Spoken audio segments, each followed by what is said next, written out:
Conjuring spells get nerfed while hiding becomes a bit easier to follow in D&D.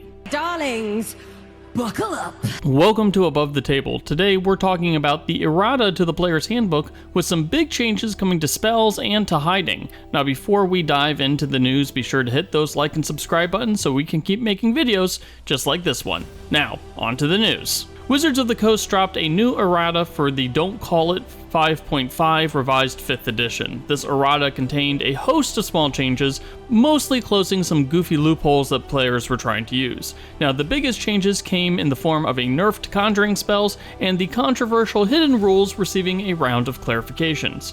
Now, the Conjure Elemental, Conjure Fey, Conjure Minor Elementals, and Conjure Woodland Being spells all received debuffs to their upcasting. Basically, each of these spells now deal 1 attack die of a certain size instead of 2 attack dies when they're upcast for each level that they're upcast. These changes bring the spells more in line with Tasha's Cauldrons of Everything's Spirit Shroud, which had a similar upscaling effect. Several shape-shifting spells that granted temporary hit points now clarify that those temporary hit points go away once a spell ends. Some players were trying to argue that the temporary HP buffs from spells like Polymorph could remain intact after morphing back into their normal forms, but this loophole is officially gone. Finally, the hidden rules now explicitly state that the hide action grants the invisible condition while hidden and states what ends a player character hiding, which includes an enemy finding you via a perception check and making an attack roll. You've probably seen some videos trying to argue that a person could enter a creature's line of sight and remain hidden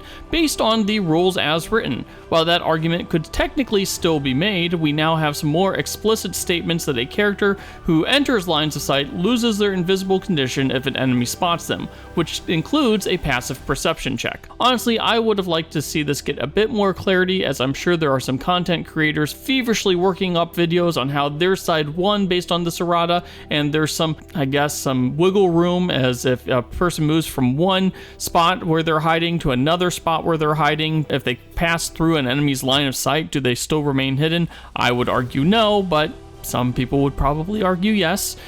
So there's still some wiggle room, but most DMs are going to let common sense win the day, and these rules clarifications help with that. Also, in related news, we now know that the new SRD for 5.5 will be released on April 22nd, so we now know when to expect more third-party content made using those SRD rules to start hitting the internet. Anyways, let us know what you think about these rules changes in the comment section, and don't forget to hit those like and subscribe buttons.